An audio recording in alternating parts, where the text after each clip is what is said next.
नमो बुद्धाय, जय भीम. मी निकिता स्वागत करते तुमचे माझ्या एका नवीन व्हिडिओमध्ये. तर आजच्या व्हिडिओमध्ये आपण पाहूया बुद्धांचे मनाला स्पर्श करणारे विचार, आपले कोण आणि परके कोण. तर याबद्दल बुद्ध काय सांगतात हे एकदा नक्की जाणून घ्या. कधी कधी आयुष्यात अशी वेळ येते जेव्हा आपल्याला स्वतःलाच एक प्रश्न पडतो, खरंच आपलं कोण आहे. ज्यांच्यासाठी आपण मनापासून उभे राहिले, ज्यांच्यावर विश्वास ठेवला, ज्यांच्यासाठी स्वतःच्या आनंदाचा त्याग केला, तेच लोक कधीकधी आपल्याला दुखावतात. आणि मग मन म्हणतं आपलं म्हणून ज्यांना जवळ केलं तेच परके काच बरं झाले. पण बुद्ध आपल्याला शिकवतात, माणसांना दोष देण्याआधी त्यांच्याकडून असलेल्या आपल्या अपेक्षा समजून घ्या. कारण अनेकदा माणूस आपल्याला दुःख देत नाही, आपल्या अपेक्षा आपल्याला दुःख देतात. आपण एखाद्याला मनापासून आपलं मानतो म्हणून तोही आपल्याला तितकंच महत्त्व देईल अशी अपेक्षा करतो आपण. पण प्रत्येक व्यक्तीची विचार करण्याची पद्धत ही वेगळी असते. कोणी तुमच्यासोबत फक्त सुखात असेल तर तो तुमच्या आयुष्यातील एक प्रवासी आहे. पण जो तुमच्या कठीण काळातही तुमचा हात सोडत नाही, तुमच्या चुका समजून घेतो आणि तुमच्या पडण्यावर हसत नाही, तोच खऱ्या अर्थाने आपला असतो. बुद्धांचा एक सुंदर संदेश असा समजता येतो, नात्यांना नावापेक्षा त्यांच्या कृतीमधून ओळखा. कारण आपलं म्हणणारे अनेक भेटतील, पण आपल्यासाठी उभे राहणारे फार कमी भेटतात. म्हणून प्रत्येकाला आपल्या मनात सारखीच जागा देऊ नका. जो तुमचा आदर करतो त्याचा आदर करा, जो तुमची काळजी घेतो त्याची काळजी घ्या. पण जो वारंवार तुम्हाला दुःख देतो, तुमची किंमत कमी करतो, तुमच्या चांगुलपणाचा फायदा घेतो, त्याच्यापासून द्वेषाने नाही तर शांतपणे अंतर ठेवा. कारण बुद्ध शिकवतात, मनात राग ठेवून स्वतःला जाळण्यापेक्षा शांत राहून पुढे जाणं अधिक मोठं आहे. लक्षात ठेवा, सगळेच जवळचे लोक आपले नसतात आणि सगळे दूरचे लोक परके नसतात. कधीकधी अनोळखी व्यक्ती आपल्यासाठी तेवढीच चांगली ठरते जितकी वर्षानुवर्ष ओळख असलेली व्यक्तीही ठरत नाही.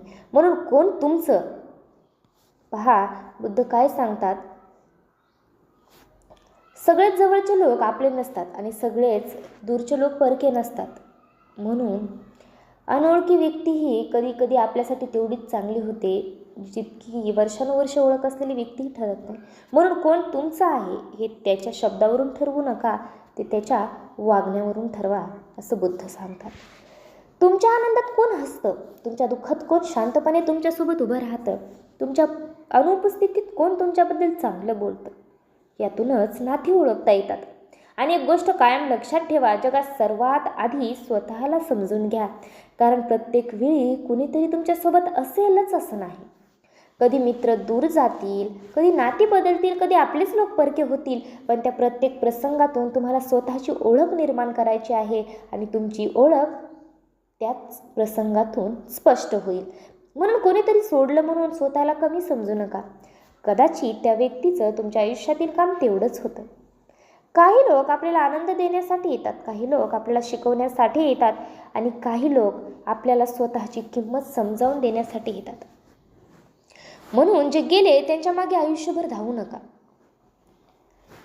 आणि जे आहेत त्याची कदर करा. आणि जे खरोखर तुमचे आहे त्यांना प्रेम, आदर आणि विश्वास द्या. कारण शेवटी आपलं कोण आणि परकं कोण हे वेळच शिकवते. आणि बुद्धांचा मार्ग आपल्याला एवढंच शिकवतो, मन शांत ठेवा, अपेक्षा कमी ठेवा, चांगुलपणा कधीही सोडू नका, पण स्वतःची किंमतही विसरू नका. कारण प्रत्येकाला आपलंसं करण्याचा प्रयत्न स्वतःला हरवणं योग्य नाही. ज्यांना तुमची किंमत आहे त्यांच्यासाठी मनापासून जगा आणि ज्यांना तुमची किंमतच नाही त्यांच्यासाठी मनशांती तुमची गमावू नका. हीच खरी समजूत आहे, हीच खरी शांतता आहे आणि कदाचित हाच बुद्धांचा मार्ग आहे. पण एक गोष्ट अजून समजून घ्या, कधी कधी आपल्याला वाटतं मी एवढं सगळं केलं, मग माझ्यासाठी कोणीच का उभं नाही राहिलं बरं. याच प्रश्नाचं उत्तर शोधताना आपण दुसऱ्यापेक्षा स्वतःकडे पाहायला शिकलं पाहिजे. बुद्धांचा मार्ग सांगतो, दुःख आलं की त्याच दुःखाला पुन्हा पुन्हा मनात धरून ठेवू नका. ज्याने तुम्हाला दुखावलं त्याच व्यक्तीबद्दल विचार करत राहिलात तर दुःख त्याने एकदाच दिलं, पण तुम्ही स्वतःला पुन्हा पुन्हा दुःख देत आहात. म्हणून काही लोकांना माफ करा, पण त्यांना पुन्हा पुन्हा तुमच्या मनाची शांतता हिरावून घेण्याची संधी देऊ नका. माफी म्हणजे पुन्हा त्या नात्यात जाणं नाही, माफी म्हणजे स्वतःच्या मनाला त्या दुःखातून मुक्त करणे. कधी कधी नातं टिकवण्यापेक्षा स्वतःची शांतता टिकवणं गरजेचं असतं. कारण प्रत्येक नातं आयुष्यभर टिकण्यासाठी नसतंच. काही नाती आपल्याला प्रेम शिकवतात, काही नाती आपल्याला संयम शिकवतात, काही नाती आपली चूक दाखवतात आणि काही नाती आपल्याला शिकूनही जातात. स्वतःवर प्रेम करायला विसरू नकोस. म्हणून आजपासून एक छोटासा नियम ठेवा. जो तुमच्यावर विश्वास ठेवतो त्याचा विश्वास जपा. जो तुमचा आदर करतो त्याचा आदर करा. पण जो सतत तुम्हाला कमी लेखतो त्याच्यासमोर स्वतःची किंमत सिद्ध करण्याचा प्रयत्न करू नका. कारण ज्याला तुमची किंमत समजत नाही त्याला समजावून सांगण्यात तुमचं आयुष्य खर्च होऊ नये. तुम्ही शांत राहिलात म्हणजे तुम्ही कमजोर नाही. तुम्ही उत्तर दिलं नाही म्हणजे तुम्हाला उत्तर देता येत नाही असंही नाही. कधीकधी शांत राहणं म्हणजे स्वतःच्या मनाला वाचवण्याचा निर्णय असतो. आणि लक्षात ठेवा, ज्यांना तुमचं मन समजतं त्यांच्यासमोर तुम्हाला स्वतःला सिद्ध करण्याची गरज नसते. ते तुमच्या शब्दापेक्षा तुमची भावना समजतात. म्हणून आयुष्यात माणसं कमी असली तरी चालतील, पण ती खरी असू द्या. 100 ओळीपेक्षा एक विश्वासू व्यक्ती पुरेशी असते. आणि शेवटी सगळ्यात महत्त्वाचं नातं कोणतं ते म्हणजे स्वतःसोबतचं नातं. स्वतःला समजून घ्या, स्वतःच्या चुका स्वीकारा, स्वतःला माफ करा आणि पुन्हा उभं राहा. कारण लोक येतील, लोक जातील, परिस्थिती बदलेल, नाती बदलतील, पण तुम्ही स्वतःसोबत असाल तर आयुष्याची वाट पुन्हा सापडेल. म्हणून कोण आपलं आणि कोण परकं याचा विचार करत बसण्यापेक्षा स्वतःला इतकं मजबूत बनवा की कोण आलं तरी आनंद आणि कोण गेलं तरी शांतता. हीच खरी ताकद, हीच खरी समज आहे आणि हीच बुद्धांच्या मार्गातून मिळणारी मनाची शांती आहे. एक दिवस असा येतो जेव्हा आपण लोकांना बदलण्याचा प्रयत्न सोडून देतो आणि स्वतःला समजून घ्यायला सुरुवात करतो. तेव्हा लक्षात येतं, प्रत्येक माणूस आपल्या आयुष्यात कायमचा राहण्यासाठी आलेला नसतो. काही लोक काही अंतरापर्यंत सोबत चालतात आणि नंतर त्यांच्या वाटा वेगवेगळ्या होऊन जातात. याचा अर्थ असा नाही की ते सगळे वाईट होते. कधीकधी फक्त त्यांच्या वाटा आणि आपली वाट वेगळी असते. म्हणून कोणीतरी दूर गेलं तर स्वतःला दोष देऊ नका. प्रत्येक नातं वाचवण्याची जबाबदारी फक्त तुमची नसते. नातं टिकवण्यासाठी 2 मनाची गरज असते, 2 बाजूंनी प्रयत्नांची गरज असते. तुम्ही मनापासून प्रयत्न केले तरी समोरच्याने साथ दिली नाही तर स्वतःला दोष देऊ नका. तुमचा चांगुलपणा तुमची कमजोरी नाही, फक्त तो योग्य व्यक्तीसाठी वापरायला शिका.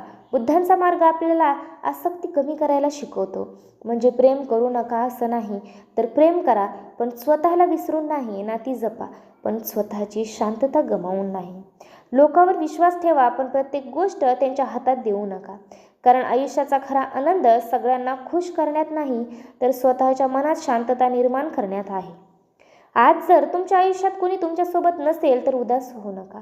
कदाचित आयुष्य तुम्हाला नवीन लोकांसाठी जागा करून देत असेल आणि जर काही लोक तुमच्यासोबत अजूनही आहेत तर त्यांची किंमत ओळखा. कारण खरी माणसं सापडायला वेळ लागतो पण मिळाल्यावर त्यांना जपायला हवं. म्हणून आज एक निर्णय घेऊया. ज्यांनी तुम्हाला दुखावलं त्यांच्यासाठी मनात द्वेष ठेवणारच नाही. ज्यांनी साथ दिली त्यांना कधी विसरणार नाही आणि ज्यांनी सोडून दिलं त्यांच्या मागे धावत स्वतःला हरवणार नाही. कारण माझं आयुष्य माझं आहे, माझी शांतता ही माझी आहे आणि माझं मनही माझंच आहे आणि माझ्या आयुष्यात कोणाला किती जागा द्यायची हा निर्णयही माझाच आहे. शेवटी एवढंच लक्षात ठेवा, आपले कोण आणि परके कोण हे शब्दांनी नाही तर वेळ आणि वागणुकीने सिद्ध होतं. म्हणून माणसं ओळखायला शिका पण माणसामुळे स्वतःला हरवू नका. मनात करुणा ठेवा, ओठावर शांतता ठेवा, कृतीत चांगुलपणा ठेवा आणि आयुष्य कितीही कठीण झालं तरी स्वतःवरचा विश्वास सोडू नका. कारण कधीकधी ज्याला आपण आपलं समजतो तो दूर जातो पण त्याच वेळी आपण स्वतःला नव्याने शोधायला सुरुवात करतो आणि कदाचित याचंच नाव जीवन आहे. कधीकधी आयुष्यातील सर्वात मोठी चूक कोणती असते माहीत आहे का? आपण एखाद्या व्यक्तीला गमावण्याच्या भीतीने स्वतःलाच गमावून बसतो. समोरचा आपल्याशी बोलत नाही म्हणून आपण सतत त्याच्या मागे जातो. समोरचा आपल्याला समजून घेत नाही म्हणून आपण पुन्हा पुन्हा स्वतःचं स्पष्टीकरण देतो. समोरचा आपल्याला महत्त्व देत नाही म्हणून आपण त्याचं लक्ष मिळवण्यासाठी स्वतःला बदलायला सुरुवात करतो. पण थांबा, तुम्हाला कोणाच्या प्रेमासाठी स्वतःची ओळख बदलण्याची गरजच नाही. तुम्ही जसे आहात तशीच तुमची किंमत आहे. बुद्धांच्या शिकवणीतून एक महत्त्वाची गोष्ट समजते की मनाला बाहेरच्या गोष्टीपेक्षा बाहेरच्या गोष्टीशी मनाला अतिशय घट्ट बांधून ठेवलं तर त्या गोष्टी बदलल्या की मनही अस्थिर होतं. बुद्धांच्या शिकवणीतून एक महत्त्वाची गोष्ट बुद्ध काय सांगतात की मनाला बाहेरच्या गोष्टीशी अतिशय घट्ट बांधून ठेवलं तर त्या गोष्टी बदलल्या की मनही अस्थिर होतं. म्हणून प्रेम करा, पण अति आसक्ती नको. नातं जपा, पण स्वतःची शांतता गमावू नका. अपेक्षा ठेवा, पण प्रत्येक व्यक्ती तुमच्या अपेक्षेप्रमाणे वागेल अशी अपेक्षा ठेवू नका. कारण प्रत्येकाची विचारसरणी ही वेगळी असते. तुम्ही चांगले आहात म्हणून प्रत्येकजण तुमच्यासोबत चांगलंच वागेल असं आयुष्याचं गणित नसतं. काही लोक तुमच्या चांगुलपणाची किंमत करतील, काही लोक त्याचा गैरफायदा घेतील आणि काही लोकांना तुमची किंमत कधीच समजणार नाही. पण यामुळे तुमची किंमत कमी होत नाही. हिऱ्याला एखाद्याने दगड समजलं म्हणून तो हिरा दगड होत नाही. म्हणून स्वतःला ओळखा. तुम्ही किती प्रेम देऊ शकता, किती संकट सहन करून उभे राहिलात, किती वेळा पडून पुन्हा उठलात हे तुम्हाला माहिती आहे. दुसऱ्यांच्या मतावर तुमची किंमत ठरवू नका. आणखी एक गोष्ट, कधी कधी आपण म्हणतो माझं नशीबच खराब आहे, माझ्या आयुष्यात चांगली माणसंच नाहीत. पण कदाचित प्रश्न असा नसतो की आपल्या आयुष्यात कोण आहे. प्रश्न असा असतो की आपण कोणाला आपल्या आयुष्यात किती जागा देतो. हे समजणं खूप महत्त्वाचं आहे.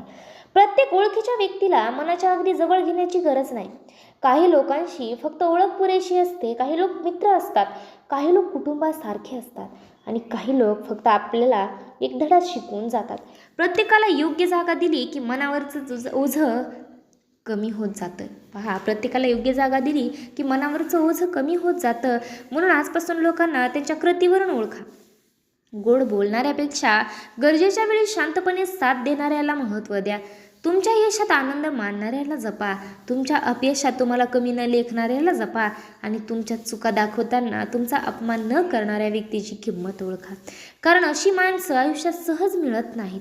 आणि शेवटी ज्यांना जायचं आहे त्यांना शांतपणे जाऊ द्या. ज्यांना राहायचं आहे त्यांच्यासोबत मनापासून जगा. कारण आयुष्य खूप छोटं आहे. प्रत्येक गेलेल्या व्यक्तीचा विचार करत बसण्यात ते वाया घालवू नका. तुमच्यासमोर अजून खूप मोठा प्रवास आहे. तुमची स्वप्न आहेत, तुमची ध्येय आहेत आणि तुमचं स्वतःचं सुंदर आयुष्य आहे. म्हणून मनात एक वाक्य कायम ठेवा, मला सगळ्यांची गरज नाही, मला फक्त खरी माणसं आणि शांत मन हवं आहे. आणि कदाचित याच क्षणी तुम्हाला समजेल आपले कोण आणि परके कोण यापेक्षा आपण स्वतःशी किती प्रामाणिक आहोत हेच सर्वात महत्त्वाचं आहे. कधी कधी आयुष्य आपल्याशी अशी माणसं भेटवतं ज्याच्यावर आपण डोळे बंद करून विश्वास ठेवतो. पण काळ जसजसा पुढे जातो तसतसं त्या माणसाचं खरं रूप समोर येतं. तेव्हा मन दुखतं, पण त्या दुःखातून एक मोठा धडा मिळतो. प्रत्येक जवळ येणारी व्यक्ती ही आपली नसते आणि प्रत्येक दूर जाणारी व्यक्ती ही वाईट नसते. काही लोक दूर जातात कारण त्यांचं आपल्या आयुष्यातील काम पूर्ण झालेलं असतं. म्हणून प्रत्येक जाणाऱ्या व्यक्तीला थांबवण्याचा प्रयत्न करू नका. काही लोकांना थांबवण्यापेक्षा त्यांना शांतपणे जाऊ देणं आपल्यासाठी चांगलं असतं. कारण ज्याला तुमच्यासोबत राहायचं आहे त्याला सतत विनवण्या करण्याची गरज नसते. खरं नातं जबरदस्तीने टिकत नाही, ते समजूत आणि विश्वासाने टिकत असतं. आणि जर एखादं नातं फक्त तुमच्या प्रयत्नामुळे टिकत असेल तर स्वतःला एक प्रश्न विचारा, हे नातं खरंच दोघांचं आहे का? कारण नातं एकट्याने सांभाळता येत नाही. एक हात सतत पुढे केला आणि दुसरा हात कायम मागे राहिला तर शेवटी थकवा येतो. म्हणून स्वतःच्या मनाचा आवाज ऐका. तुम्हाला कुठे प्रेम मिळतंय, कुठे आदर मिळतोय आणि कुठे फक्त तुमचा वापर होतोय हे ओळखायला शिका. बुद्धांच्या मार्गात मनाची जागरूकता खूप महत्त्वाची आहे. मनाला विचारा, मी हे नातं प्रेमामुळे जपतोय की गमावण्याच्या भीतीमुळे? हा प्रश्न अनेक गोष्टी स्पष्ट करू शकतो.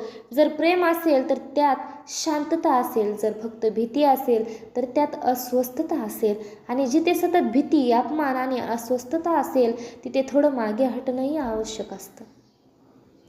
याचा अर्थ कठोर होणं नाही, याचा अर्थ आहे स्वतःवरही प्रेम करायला शिकणं. म्हणून आजपासून कोणीतरी तुमच्यापासून दूर गेलं तर स्वतःला एकच गोष्ट सांगा, मी माझं मन स्वच्छ ठेवलं, मी माझ्या परीने चांगलं वागलो, आता पुढचा मार्ग माझ्यासाठी आहे. ज्यांनी तुमच्यासाठी चांगलं केलं त्यांच्याबद्दल कृतज्ञ राहा. ज्यांनी तुम्हाला दुःख दिलं त्यांच्याकडून धडा घ्या आणि ज्यांनी तुम्हाला सोडलं त्यांना मनापासून शुभेच्छा द्या. कारण द्वेष देऊन पुढे जाण्यापेक्षा शांत मनाने पुढे जाणं कितीही सुंदर आहे. तुमच्या आयुष्यातील प्रत्येक व्यक्तीला मनात कायमची जागा देऊ नका. काहींना आठवणीत ठेवा, काहींना अनुभव म्हणून ठेवा आणि काहींना फक्त धडा म्हणून ठेवा. स्वतःला कधीही विसरू नका. कारण शेवटी सगळे साथ सोडले तरी तुम्ही स्वतःसोबत उभे राहू शकता आणि त्या दिवसापासून तुम्हाला कोण आपलं कोण परक याचा फारसा फरकही पडणार नाही. कारण तुमच्या मनाला एक गोष्ट समजलेली असेल, ज्यांना माझ्यासोबत चालायचं आहे ते माझ्यासोबत चालतील, ज्यांना जायचं आहे ती निघून जातील. त्यांना मी शांतपणे जाऊ देईल, पण माझ्या मनाची शांतता मी कोणासाठीही गमावू देणार नाही. हीच खरी ताकद, हीच खरी समज आणि कदाचित हीच बुद्धांच्या शिकवणुकीची सुंदर दिशा आहे. जर हा विचार तुमच्या मनाला स्पर्श करून गेला असेल तर हा व्हिडिओ त्या व्यक्तीपर्यंत नक्की पोहोचवा जिला आज या शब्दांची गरज आहे. कदाचित तुमची एक शेअर केलेली गोष्ट एखाद्याला पुन्हा उभा राहण्याची ताकद देईल. आणि याचाच पार्ट 2 आपण पुढच्या भागात पाहूया. भेटूया लवकरच. नमो बुद्धाय. जय भीम. जय संविधान.